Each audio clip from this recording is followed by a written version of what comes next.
greatest and sickest experience you can imagine.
Today and always, we honor and remember the 4 lives lost on May 4th, 1970. Allison, Bill, Sandy, and Jeff. As a Kent State family, we will ensure their story and who they were as sons, daughters, siblings, friends, and students endures. Perhaps no one could be more powerful or brave in capturing your spirit and dreams than Florence Schroeder, mother of Bill Schroeder, speaking at the commemoration on May 4th, 1990. We will now hear her moving tribute. We need to remember the students not as victims, but as individuals. In their short lives, they had each made an impression that will be remembered by many. Allison Krause spoke the words which were heard and will be remembered around the world. What's the matter with peace? Flowers are better than bullets. Jeffrey Miller's letters to his beloved Nana after the death of his grandfather relate a story of love and caring beyond what is expected of a young man in his teens.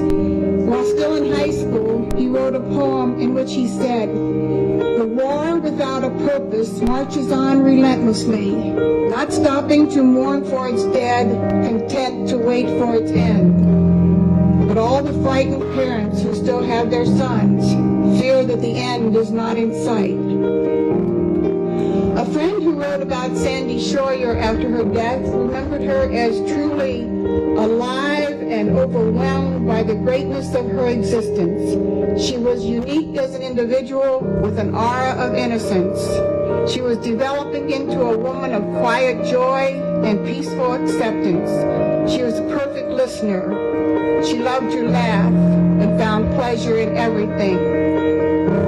In May 1969, Bill wrote a poem as a Mother's Day gift to me. I want to share a part of it with you. Days gone by shall never return, despite the most reverent of prayers. It is not all in vain. I will certainly learn from previous conflicts and errors. Learning from the past is of prime consideration. Your many influences will linger and last, to be passed on through me to the next generation. We gave them love, we gave them roots, and we gave them wings. Their wings carried them away much sooner than we had hoped. Considering the circumstances, I do not believe that they can rest in peace, but I do pray that they can revel in the glory that is heaven. Shalom.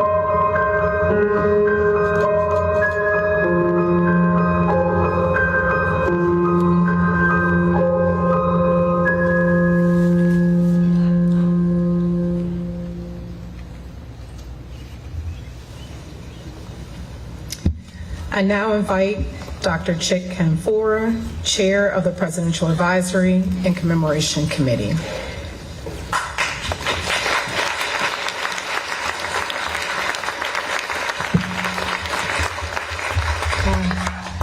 We're still here, 55 years.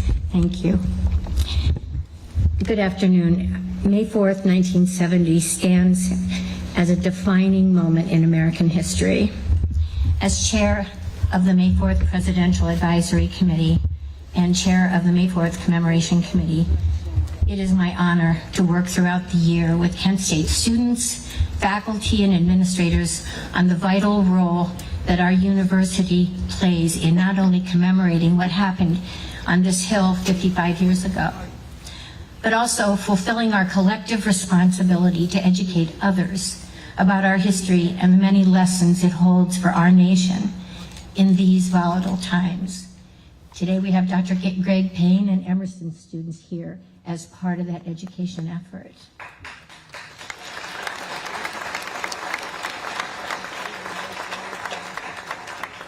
The May 4th Education Committee continues to play a significant role in deepening the legacy of student activism through meaningful engagement in diverse and thought-provoking programming. Programs like Friday's powerful book talk on the Hard Hat riots, planned in collaboration with the Office of the President, is only one example.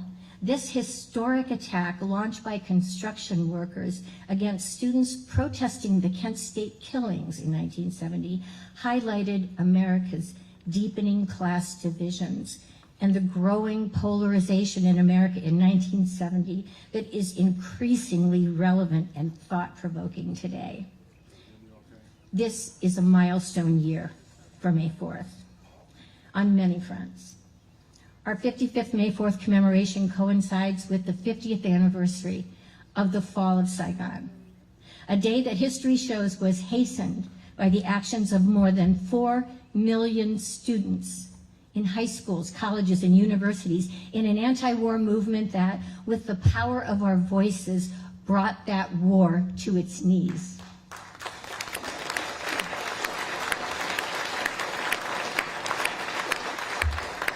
In our ongoing efforts every May 4th for 55 years to connect the past to the present, our Operation Baby Lift featured a program yesterday, I believe you can see it, a taped version of it, featured personal testimony from Molly and General Ed Meckenbeer with scholarly discussion and insight into Southeast Asia before and after 1975, in addition to an outstanding separate panel on Cambodia. The programming just seems to be getting better every year under the leadership of Neil Cooper in the School of Peace and Conflict Studies. He owes a great deal of gratitude for their hard work. In our May 4th Commemoration and Education Committee work each year, we continue to elevate not only the power of our voices, but also the extraordinary power of the arts as a tool for awareness raising, for peace building and civic action, which is why we now sandwich the commemoration with the voices of our own chorale. The directorial debut this year of Eric Mansfield's powerful play, Trial by Fire, illuminated the danger of growing censorship in America. And the student-led design and creation of a peace mural that's on display today reflects our continued advocacy for free speech, conflict resolution, and peaceful dissent.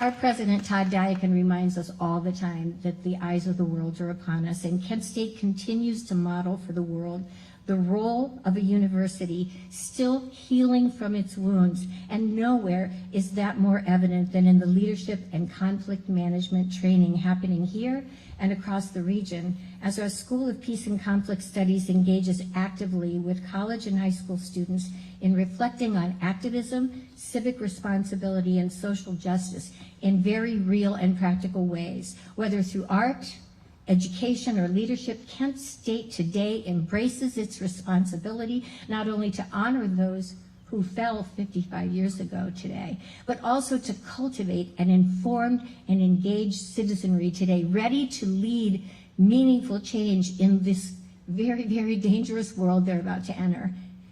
In closing, this year holds special meaning for those of us who witnessed and survived the shootings, as we remember well the days when it appeared quite likely that our university community and the world might one day forget what happened on this site on May 4th, 1970.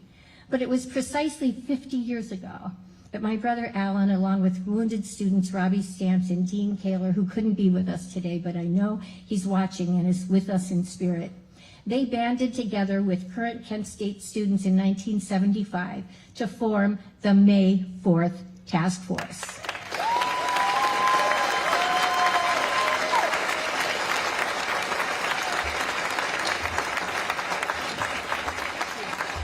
That was 55 years ago. That was 50 years ago. Anyway, and that happened after one university official actually said, 5 years is long enough to remember. Students in the May 4th Task Force said, oh yeah, just watch us. And they have carried that torch of May 4th activism through decades of struggle and persistent advocacy to secure so much of what we have today. The still unfinished May 4th Memorial, the May 4th Visitor Center and Library Resource Room, the May 4th Walking Tour, and with the continued leadership of the School of Peace and Conflict Studies, the new self-guided tours of the May 4th site, which I hope you will try out after the program today. These and other milestones, national landmark status for the shooting site, permanent markers where all 13 students fell, and lighted stanchions that prohibit cars from ever again parking on the spots where Sandy, Allison, Jeff, and Bill fell. That was so important to the Shoyers.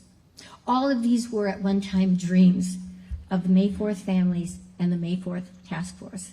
But today, thanks to the ongoing efforts of the task force, they stand as monuments to what we can accomplish, not by fighting each other, not by focusing on our differences, but on finding the common ground that unites us. So today we applaud and pay tribute to the extraordinary students of the May 4th Task Force that for 50 years has been the student-led voice for remembrance, reflection, and justice for the shootings at Kent and Jackson State.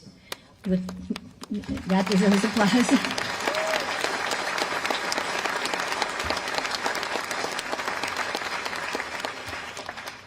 Yes, Sophie and so many.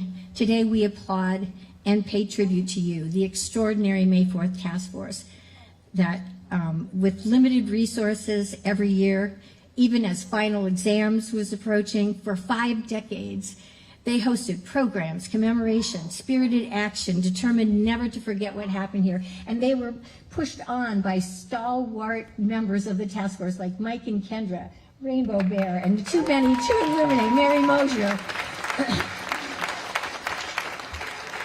I know they're going to ask you all to stand because you're throughout this crowd, but each and every one of you deserves our respect and gratitude for all you've done to preserve our history, to enshrine the memory of May 4th, 1970, and to every year, throughout the year, year after year, connect our history to the challenges of a new generation of students. So let's pause now to honor the efforts of countless May 4th Task Force members spanning 50 years of dedicated service to May 4th commemoration and education.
At this time, I ask all task force members, past and present, who are able to stand and be recognized as President Dykon presents this plaque of recognition to Sophia Swingle, Chair of the May 4th Task Force.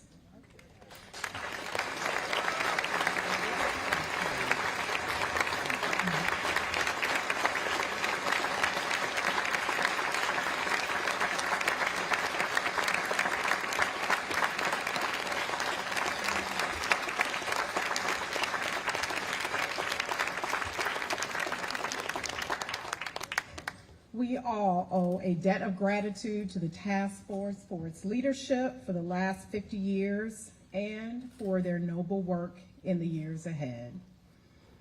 I am now pleased to introduce to you Julian Grimes, President of Black United Students.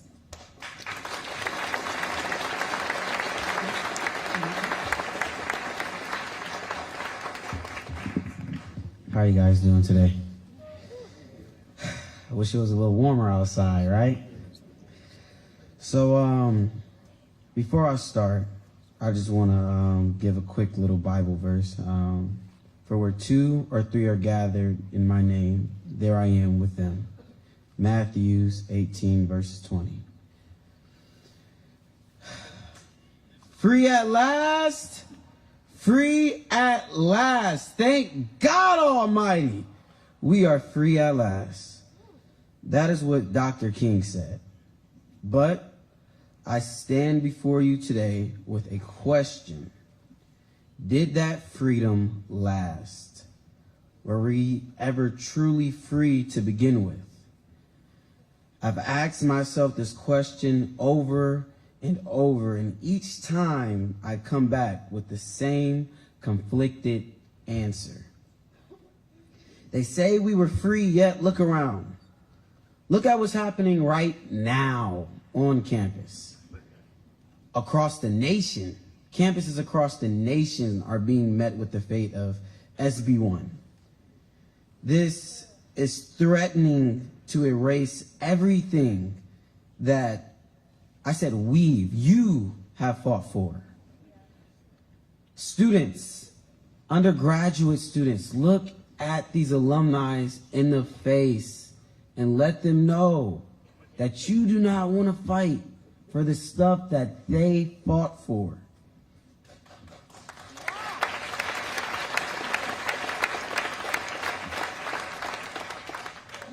The Student Multicultural Center, now renamed the E. Timothy Moore Center, is being stripped away. The Women's Center is being stripped away. The LGBTQ plus Center being stripped away. Multicultural programming, any DEI initiative that affirms our existence are all under attack. And the truth is, we are not free. We have never been free. This system was never designed for us to succeed. It was designed to make us work twice as hard for half as much. And I am tired. I know you are tired. We all should be tired. The fight is not coming. It's not on the way. It's here. The fight is here.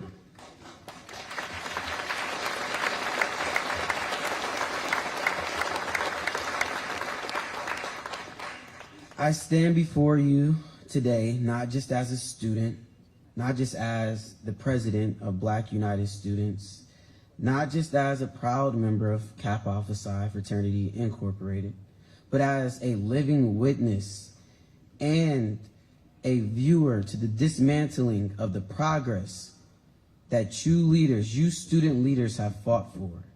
And the same leaders we are electing now are pulling the rug from beneath our feet.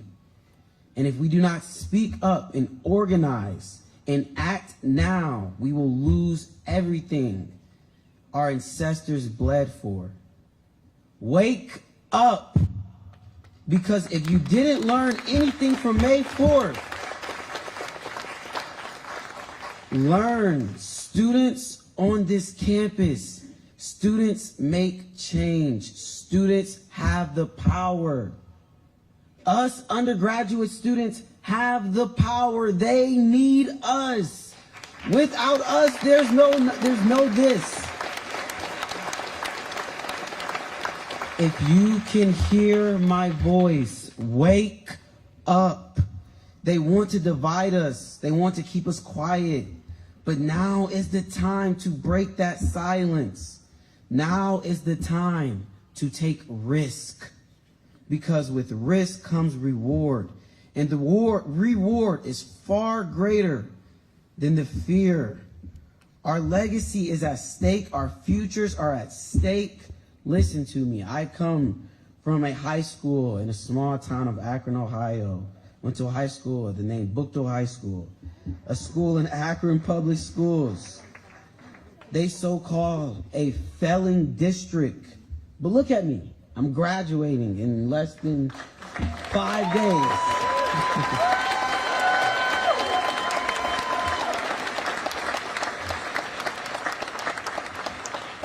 I am not a failure. I am living proof that no label can define your purpose. My success is inevitable. Your success is inevitable. Dr. King's dream did not die with him. It lives with us.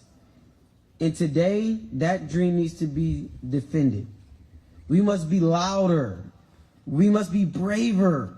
We must be willing to fight. We must be willing to take risk, not just with our words, but with our action. Some people say, Julian, you're speaking to the choir, then do something about it. Why wait?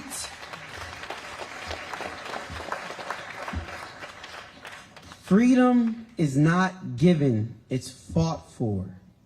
And we are not done fighting.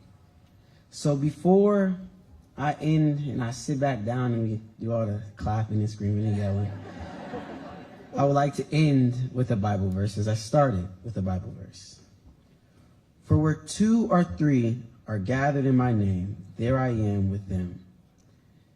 When we all gather in the name of Jesus Christ, and when we all decide that we are each other's brothers, sisters, no matter how we look, no matter where we come from, no matter what we eat at night, no matter what letters we wear on us, no matter what denomination we are all supposed to be together. SB1 is attacking everybody. It is attacking all of us. It is attacking higher education. It is stopping faculty, staff from speaking their minds, making them choose the well-being of their family or their ethical and moral code. I ask that you please do your research on SB1. Better yet, I'll help you out. On commencement, all of the days of commencement, there will be people out there collecting signatures to put this back on the ballot.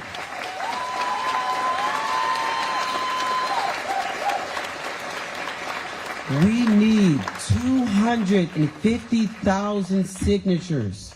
So all of the people that are here right now, students, if you can hear me, everybody, if you did not learn anything from May 4th, we have to fight. And they know how strong students are and how powerful students are. If they didn't, the National Guard would have never been there. Listen, we have the power. Thank you so much. And as I say again, freedom is not given, it is fought for. And that fight is here now. Thank you again.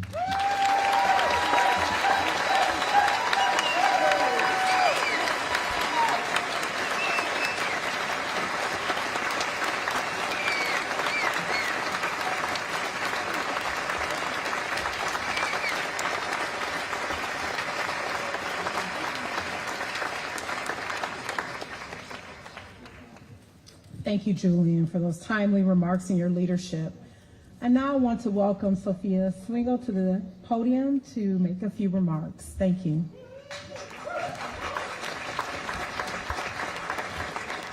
Thank you, everyone. I did not prepare a speech for today. It obviously couldn't have been anything as good as Julian's incredible speech. I wanted to keep this organic and a bit brief because I just wanted to speak to, with Chick having so eloquently summarized how without the work of students, there would be no May 4th remembrance. It was students often fighting against openly hostile administrations of our university who wanted to quash the memory of May 4th. And we're thankful to have someone who actually thinks that we're cool. So, just all of my amazing co-members are over there being amazing. And what I wanted to speak to today was the overarching theme that as a member of the task force I've learned regarding May 4th, and that theme is humanity. Being a student is often an incredibly difficult thing to be juggling all of these responsibilities, and I've learned that my time at Kent State, as amazing as it is, it's often hard, it's very messy, it's complicated, and that history of May 4th also encapsulates all of those emotions and that multifacetedness, even the inevitable mental pitfalls from the soaring highs. All of those reflect something fully experienced throughout my time at Kent State at large and with the task force. Those truths have rang so true. And I would like to give my thanks to every alumni, elder, community member who has granted me and my fellow task force members support. We had carrying down our candles. We have, of course, Mike and Kendra Pacifico, as well as Susie Ehrenrich and Michelle Tooby Holland. Kendra was amazing enough to devise little tinfoil hats for our candles to deal with the rain last night, and they proved us incredibly well. So that's proof that the support and love and good humor of our elders is still so needed. We're students, we're learning these things for the first time. We need and we love that guidance. And I wanted to leave you with a quote from I was grateful enough to, through our incredible partnership with Emerson College students learning about May 4th in Jackson State, they held we held our symposium a few nights ago. They held theirs last week. I was grateful enough to be in attendance. And our special guests included John Philo, Russ Miller, and virtually through Zoom, Mary Ann Vecchio. And her recount in particular of May 4th was so utterly moving and filled with emotion and encapsulating of that humanity. And one simple 3-word statement she said is what resonated with me the most. And I've had it throughout my mind since I traveled to Boston and throughout this weekend. And that statement is, knowledge is strength.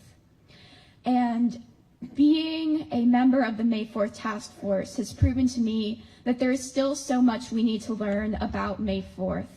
And it's up to these new generations of Kent State students that have followed in the footsteps of Allison, Bill, Jeff, and Sandy, and all of those, of course, who will follow me and the current roster that will continue adding to those discussions. I can't wait to see in the coming decades what new voices from across our campus will find themselves on this stage where I currently stand, and on other stages across our campus, across our country, across our world, that they often have to do so much heavy lifting to forage for themselves. So I wanted to thank everyone who has had a role in shaping the task force, whether or not they can be here with us tonight. The truth demands justice. It also demands new voices, new visions, new perspectives, and it proves the power and importance of May 4th, 1970. And if you would like to hear more from me and use a microphone yourself, the May 4th Task Force will be hosting at 2:30 in Taylor Hall 226, an open mic mixer, so we hope to see you all there. Long live the spirit of Kent and Jackson State. Move the gym, please.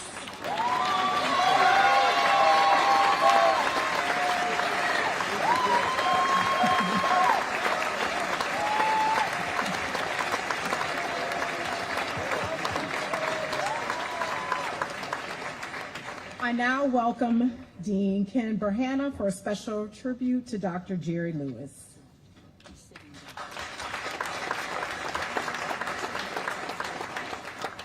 Good afternoon. Thanks, Ebony. I'm happy to see a lot of friends, colleagues, and former students of Dr. Lewis here today. Can we hear it for Dr. Lewis?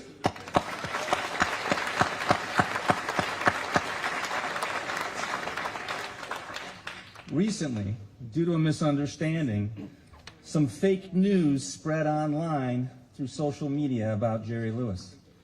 This prompted Jerry to quote the great Mark Twain by saying, "Reports of my death are greatly exaggerated."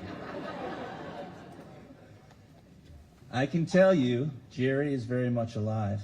And last time I talked to him, at least, he was focused singularly on continuing his mission to not only help us all remember the events of May 4, 1970, but also to learn from those events and understand their consequences.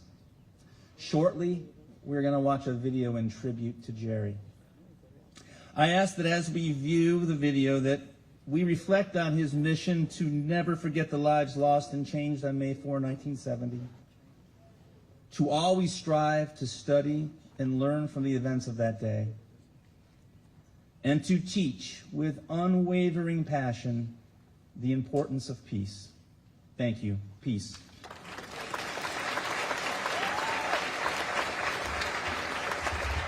Professor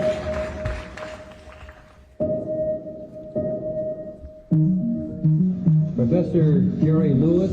Professor Lewis, would you take the oath, please, sir? We'll give him the oath, please, Mr. Burns. Solemnly swear to tell the truth, the whole truth, and nothing but the truth, so help you God. I do. Thank you, Professor. You may be seated. Mr. Suzella, you're going to be inquiring. Go ahead, please.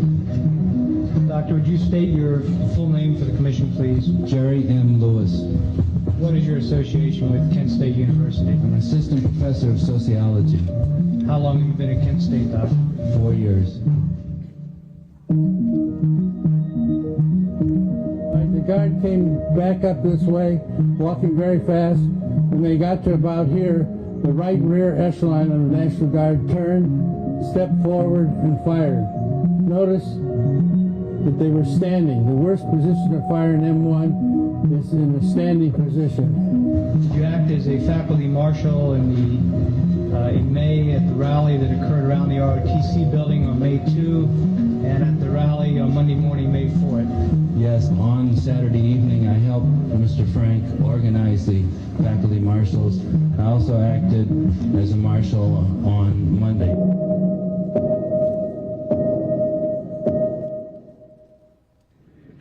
Good morning. The date is Wednesday, February 24th, 2010, and my name is Carl Simpson. We are conducting an interview today for the Kent State Shootings Oral History Project, and could you please state your name? Jerry M. Lewis, Professor Emeritus of Sociology. You've been interviewed so many times, it's hard for me to come up with some original questions, so I'm going to give it a go here at the start. Where were you born? Oak Park, Illinois. Okay. And when did you come to Kent State? 1966. What made you decide to come? I was ABD, all but dissertation, but Kent State offered me assistant professorship, which got me started on the tenure track sooner. So Di and I, my wife, decided to come to Kent State. Would you describe the campus in those years right before 1970? Well, it was certainly suffering from growing pains in several ways.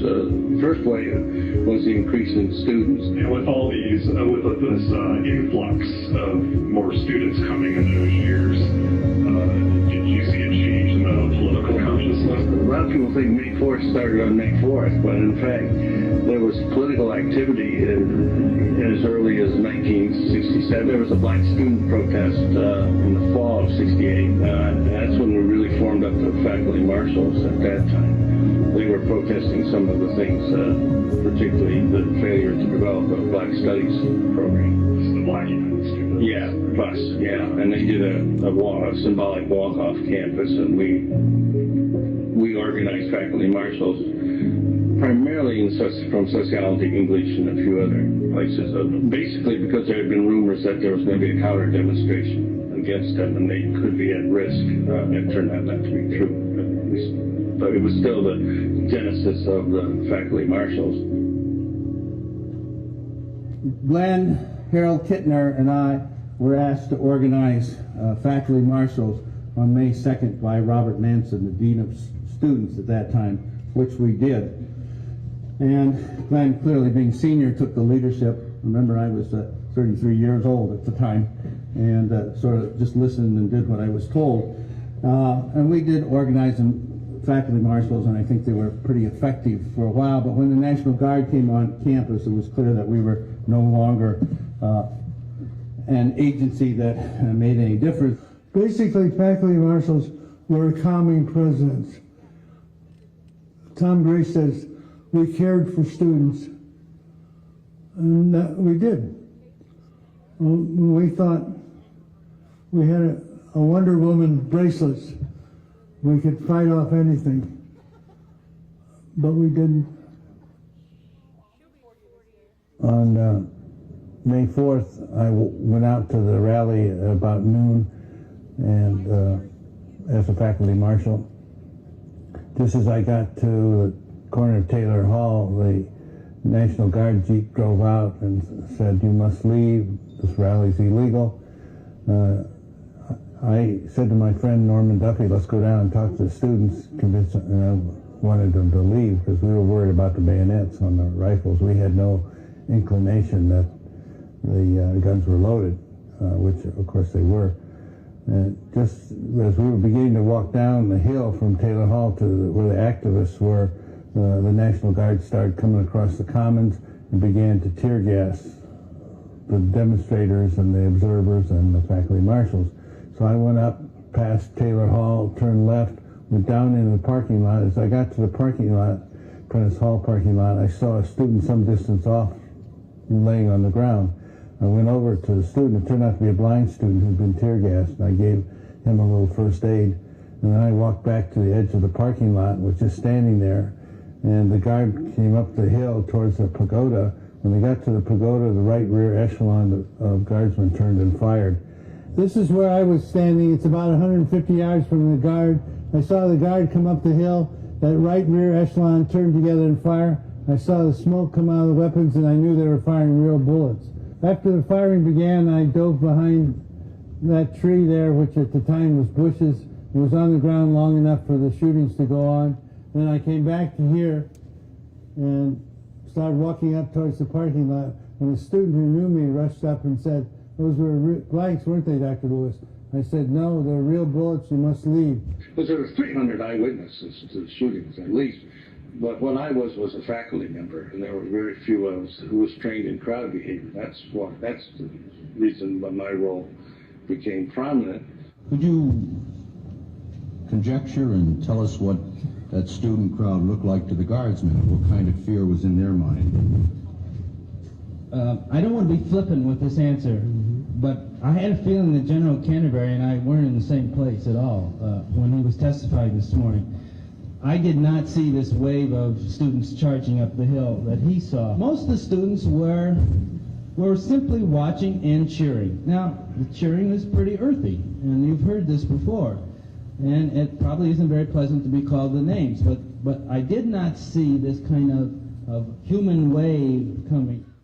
I began to run around the parking lot, back of the parking lot, saying, "Those are real bullets, you must leave." Then right after that, we faculty marshals met with the students, and I was sort of very junior then, and so most of the leadership came from Mike Lunine and Glenn Frank and Cy Barron, and they spoke to the students, and were negotiating back with the guard, and we were trying to stay on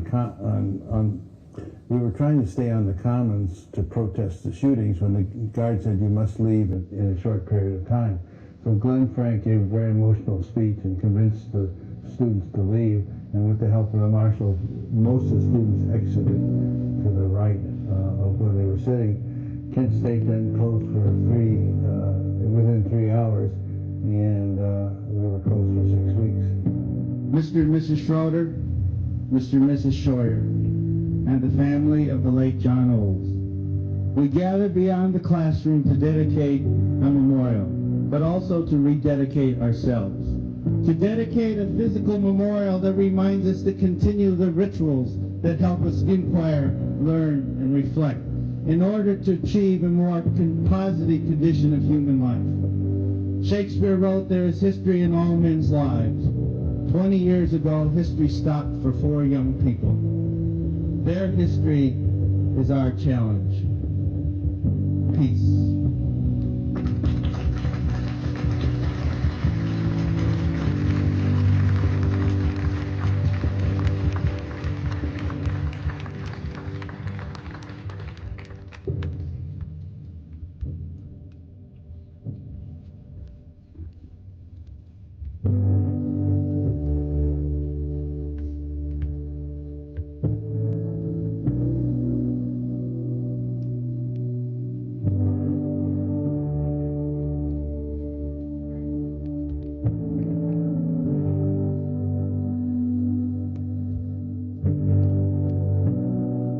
Even though I get honored, I was just one of many faculty who made contributions. And while I appreciate the recognition, the faculty did a hell of a job keeping Kent State going. And I think that should be recognized. No matter what we do, there's still 4 dead and 9 wounded. And we have to live with that. It's very difficult.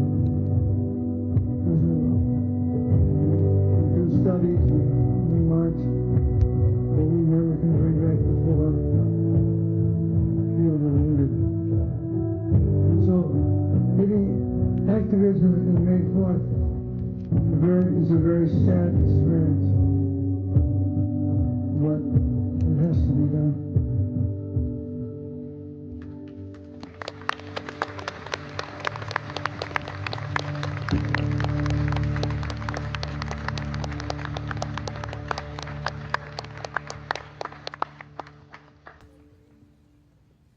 We are very grateful to Dr. Lewis and his ongoing support of the education of May 4th, 1970.